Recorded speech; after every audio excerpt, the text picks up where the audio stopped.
आप देख रहे हैं इंडिया टाउन न्यूज, भारत की बात। नमस्कार, आप देख रहे हैं इंडिया टाउन न्यूज और मैं हूं आपके साथ सुधीर मिश्रा। स्वागत है आपका हमारे खास बुलेटिन राजधानी सरकार धानी में, जहां हम आपको छत्तीसगढ़ की महत्वपूर्ण खबरों से रूबरू कराएंगे। तो चलिए बुलेटिन की शुरुआत करते हैं, लेकिन उससे पहले एक नजर आज की हेडलाइंस पर। छत्तीसगढ़ विधानसभा में जनविश्वास विधेयक पारित, बना ऐसा करने वाला देश का दूसरा राज्य। जानिए क्या है यह विधेयक। धमतरी में फिर से जमेगी रेल की पटरी, मिली बड़ी रेल लाइन की सौगात। दिसंबर 2025 तक शुरू होगी कनेक्टिविटी। आबकारी विभाग की बड़ी कार्रवाई, अवैध शराब बरामद, आरोपी गिरफ्तार।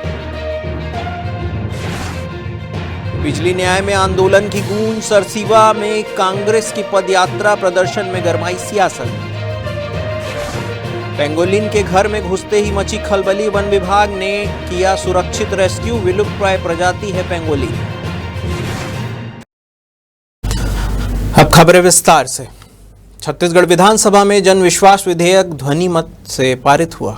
यह विधेयक राज्य में ईज ऑफ डूइंग बिजनेस और ईज ऑफ लिविंग की दिशा में एक महत्वपूर्ण कदम साबित हुआ।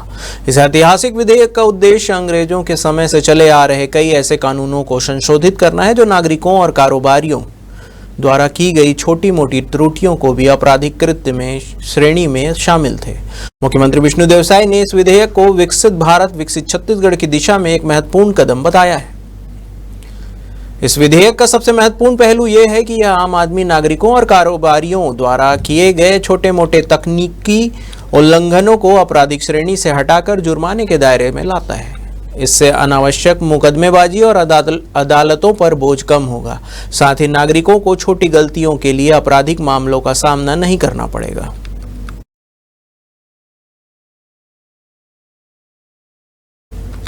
धमतरी के लिए एक बड़ी खुशखबरी सामने आई है। सालों से लंबित बड़ी रेल लाइन की मांग अब पूरी होने जा रही है। रेलवे विभाग के वाणिज्य शाखा के अधिकारियों ने घोषणा की है कि दिसंबर 2025 तक धमतरी को बड़ी रेल लाइन की कनेक्टिविटी मिल जाएगी। साथ ही लंबे समय से लंबित रेलवे रैक की भी मांग अब पूरी की जा रही है।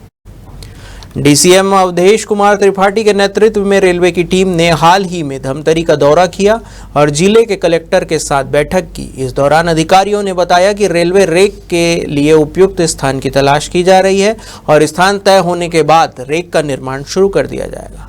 बता दें कि धमतरी में कभी नैरोगेज रेल लाइन हुआ करती थी, जिसकी शुरुआत करीब 100 साल पहले हुई थी। हालांकि समय के साथ इस लाइन को बंद कर दिया गया। रेलवे रेक बनने से धमतरी को व्यापारिक दृष्टिकोण से काफी फायदा होगा।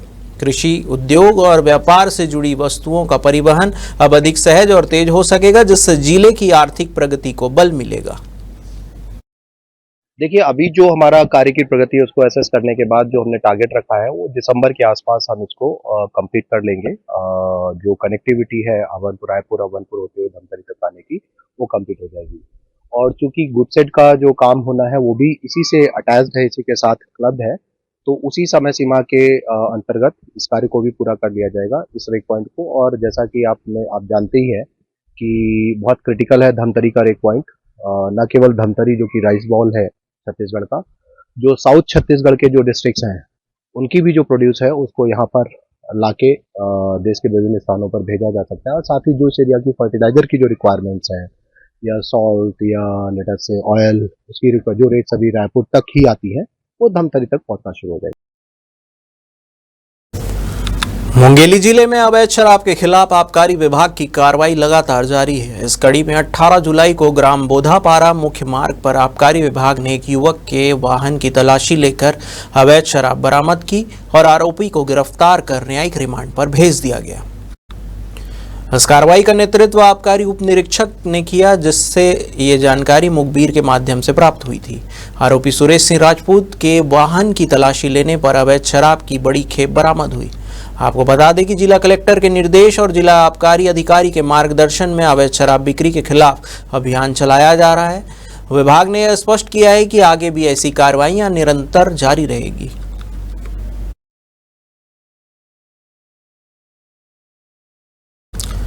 पूर्व मुख्यमंत्री भूपेश बघेल के पुत्र चेतन बघेल की ईडी द्वारा गिरफ्तारी के बाद छत्तीसगढ़ की सियासत में उबाल आ गया है।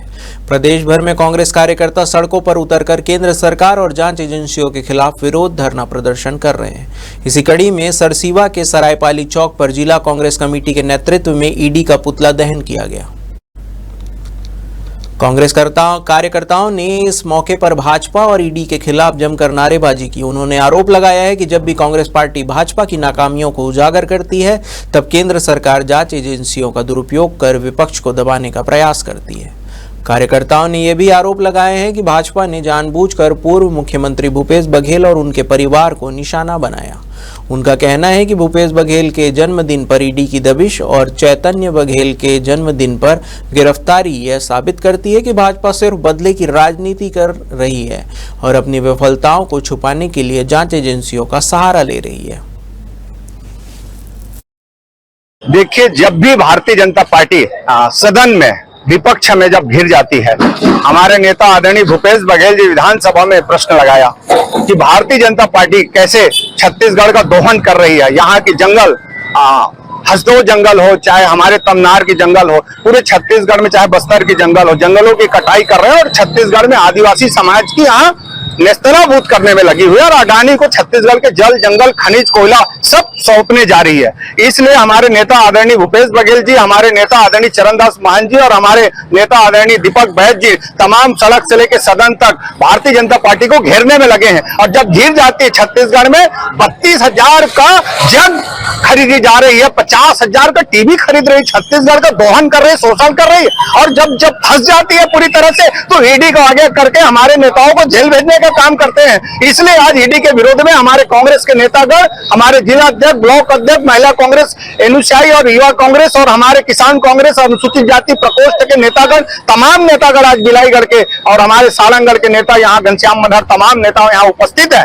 उनके उपस्थिति में, अगुवाई में हमने आज पुतला दहन किया है और इस सरकार को चेता रहे हैं, याद रखना, जब भी सरकार बदलेगी, इस बदले की भावना से आप भी ग्रसित होंगे, बचे नहीं जाओगे। इसलिए बदले की भावना ना करें और देश को संविधान के अनुरूप, लोकतंत्र में स्थापित व्यवस्था के अनुरूप आप देश को चलाइए और यहाँ के दबे कुचले, शोषित, पिछड़ा समाज के साथ अन्याय मत कीजिए। आज हमने ईडी का पुतला दहन किया है। भाजपा सरकार जब भी डरता है, ईडी को आगे करता है। हमारे नेता माननीय भूपेश बघेल जी के सुपुत्र चैतन्य बघेल जी को ईडी ने गिरफ्तार किया है। उनके विरोध में हमने पुतला दहन किया है। जब भी देखा गया है कोई भी बड़ा घटना या बड़ा चीजों का हम लोग सामने लाते हैं, कांग्रेस पार्टी सामने लाती है, उसके बाद ईडी या सीबीआई या किसी भी माध्यम से प्रताड़ित करके जेल में डालने का काम ईडी कर रही है। ये सब भाजपा शासन के इशारे पे हो रहा है। इसके विरोध में हम लोग जिला मुख्यालय में ईडी का पुतला दहन किए हैं। राज्य में बिजली दरों की गई बढ़ोतरी को लेकर कांग्रेस ने मोर्चा खोलते हुए बिजली न्याय आंदोलन की शुरुआत की है। प्रदेश कांग्रेस कमेटी के आह्वान पर और जिला कांग्रेस कमेटी के निर्देशानुसार जिले के विभिन्न ब्लॉकों में यह आंदोलन जोर पकड़ रहा है। इस कड़ी में सरसीवा ब्लॉक कांग्रेस कमेटी ने भी स्थानीय जन समस्याओं को लेकर बिजली विभाग और तहसील कार्यालय में ज्ञापन सौंपा। सरसीवा मंडी प्रांगण से कांग्रेस कार्यकर्ताओं ने रैली की शक्ल में पदयात्रा निकाली। यात्रा के दौरान भाजपा सरकार के खिलाफ जमकर नारेबाजी की गई। इसके बाद रैली तहसील कार्यालय पहुंची, जहां अन्य जन समस्याओं को लेकर भी प्रशासन का ध्यान आकर्षित किया गया। इस आंदोलन को लेकर अब राज्य की राजनीति में हलचल देखने को मिल रहा है, जहां कांग्रेस पार्टी भाजपा सरकार को जनहित के मुद्दों पर घेरती हुई नजर आ रही है।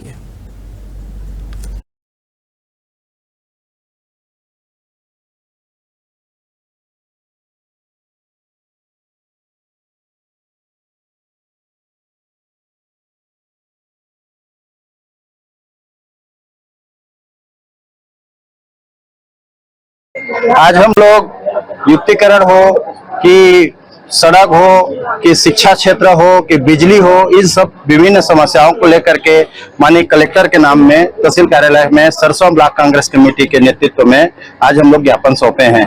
साथ में स्कूल युक्तिकरण की बात करते हैं भाजपा शासन, लेकिन युक्तिकरण जो सिस्टम बना के बैठे हैं वो पूरा फर्जी तरीका से भ्रष्टाचार से लिप्त है।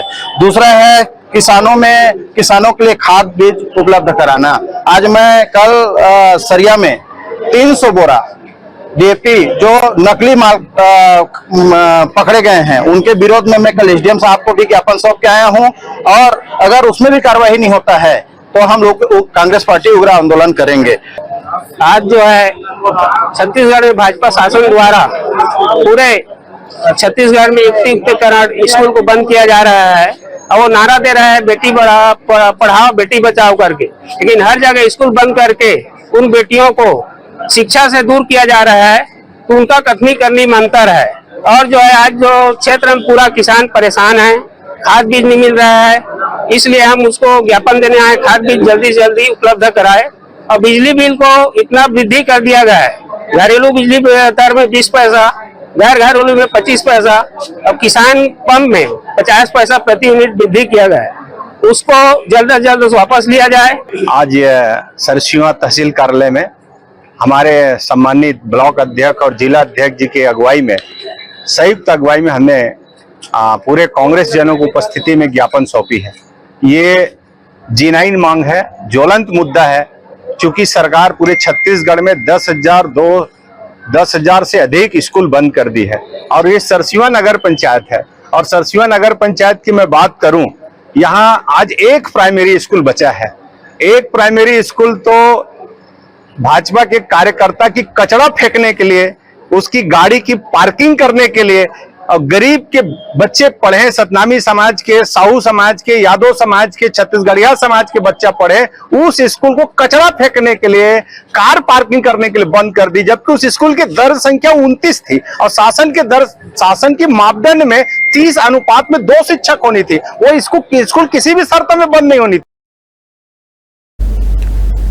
वक्त हो चुका है एक ब्रेक का, बने रहिए इंडिया टाउन न्यूज के साथ। अब खबर आपकी उंगलियों पर, हर खबर पर हमारा नजरिया। इंडिया टाउन न्यूज, भारत की बात। ब्रेक के बाद आपका स्वागत है। सारंगढ़ बिलाईगढ़ जिले के ग्राम संडा में उस वक्त अफरा तफरी मच गई जब रुपेश पटेल नामक ग्रामवासी के घर में अचानक एक दुर्लभ वन्य जीव पेंगोलिन घुस आया। जैसे ही लोगों को पेंगोलिन की मौजूदगी का पता चला, बड़ी संख्या में ग्रामीण उसे देखने के लिए जमा हो गए। सूचना मिलते ही वन विभाग की संयुक्त टीम तुरंत मौके पर पहुंची। सावधानीपूर्वक रेस्क्यू ऑपरेशन चलाकर पेंगोलिन को पकड़कर सुरक्षित रूप से गोडमर्रा अभ्यारण्य बरमकेला के जंगल में छोड़ दिया गया। आपको बता दें कि पेंगोलिन एक संरक्षित और विलुप्त प्राय प्रजाति है जिसे देखना दुर्लभ होता है।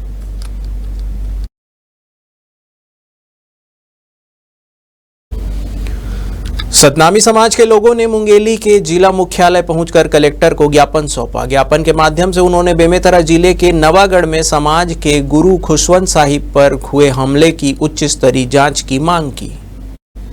सतनामी कल्याण मानव समिति के संरक्षक मणिकलाल सोनवानी ने कहा है कि हमले की घटना के बाद समाज के प्रमुखों और जनप्रतिनिधियों द्वारा स्थल का निरीक्षण किया गया, जिसमें प्रशासनिक लापरवाही उजागर हुई।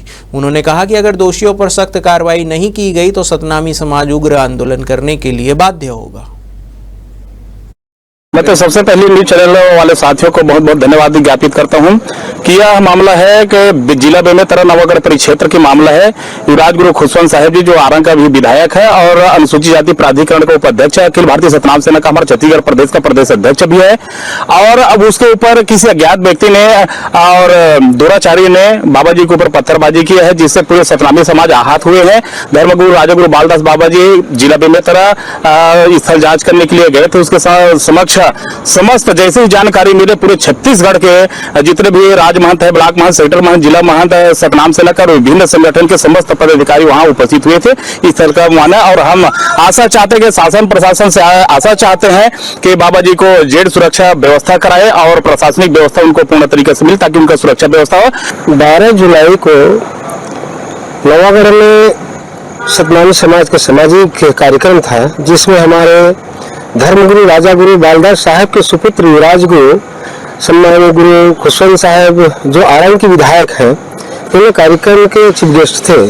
कार्यक्रम के बाद वापस जा रहे थे, करीब 8 बजे रात्रि में भैना भाठा और चार भाठा के बीच में आताताइयों के द्वारा और धर्मदलियों के द्वारा, विधर्मियों के द्वारा गुरु की गाड़ी में पत्थर से हमला किया गया, जिससे गाड़ी की कांच क्षतिग्रस्त हो गया, जिसके लिए हम सभी सतनामी समाज आहत पहुंचा सतनामी समाज को, जिसके लिए पूरे सभी जिले में धर्म इसको ज्ञापन सौंपा जा रहा है। आज इसी तहत में सतनाम सेना, अखिल भारतीय सतनाम सेना के थे, तो उसमें जो है जो बात होता है कि दोषी व्यक्ति है उसकी गिरफ्तारी हो।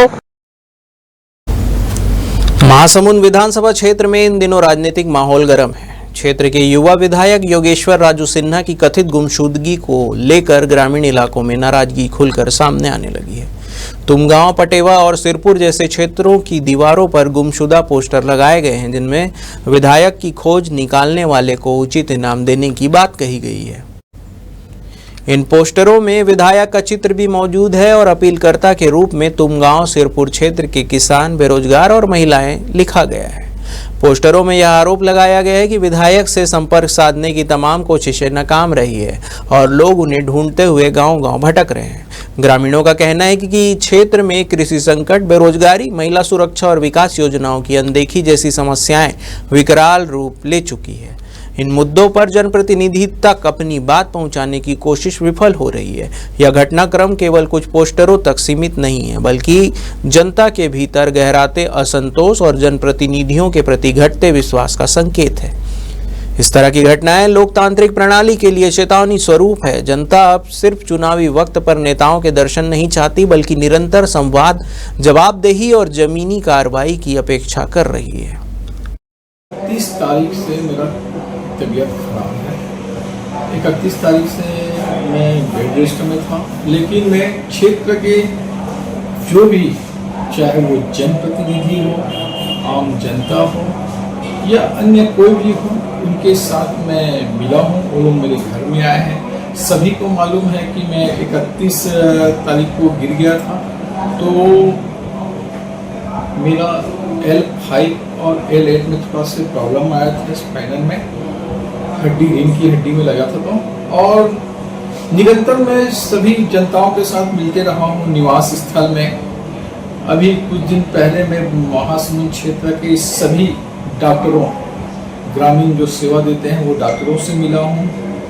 डॉक्टर डे के दिन में हमारे क्षेत्र में जो सचिव लोग थे उनसे मिला हूँ।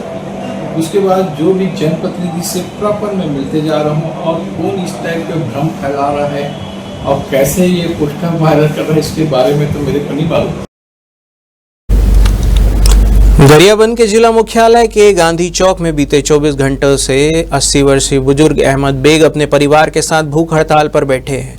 शरीर में शुगर और बीपी की समस्या के चलते उनकी तबीयत लगातार बिगड़ रही है, लेकिन दिल में बस एक ही उम्मीद है, न्याय की। दरअसल अहमद बेग का आरोप है कि उनके ही बड़े बेटे ने उन्हें उनके खुद के मकान से बेघर कर दिया। अब बेटा मकान खाली नहीं कर रहा है और अहमद बेग दर दर की ठोकरें खाने को मजबूर है। उनका कहना है कि बुढ़ापे में जब बेटे से सहारा मिलना चाहिए, तब उसी ने सिर से छत छीन ली।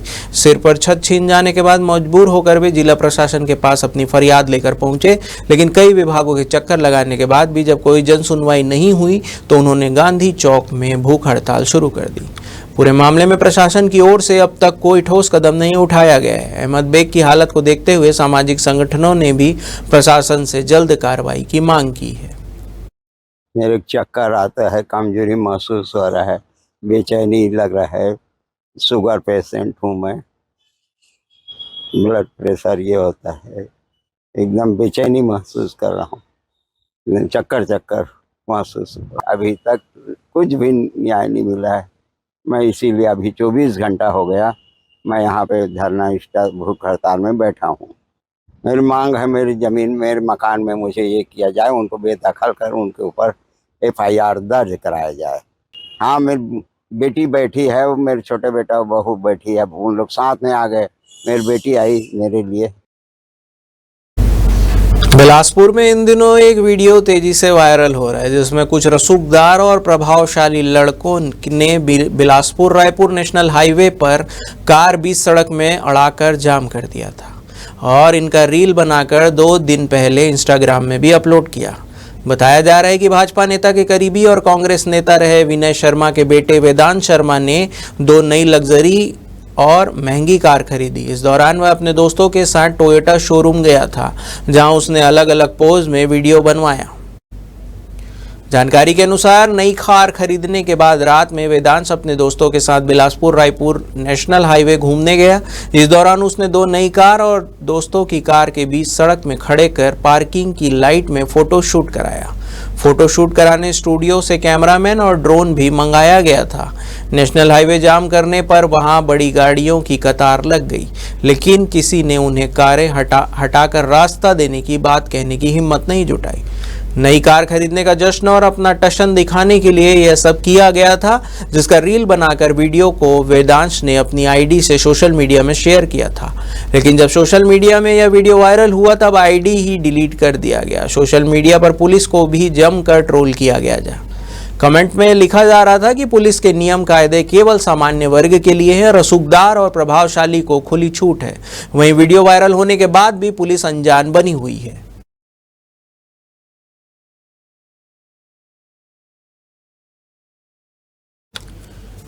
हमारे खास बुलेटिन राजधानी सरकार धानी में फिलहाल इतना ही। तमाम खबरों के लिए बने रहिए इंडिया टाउन न्यूज के साथ। नमस्कार। आप देख रहे हैं इंडिया टाउन न्यूज, भारत की बात।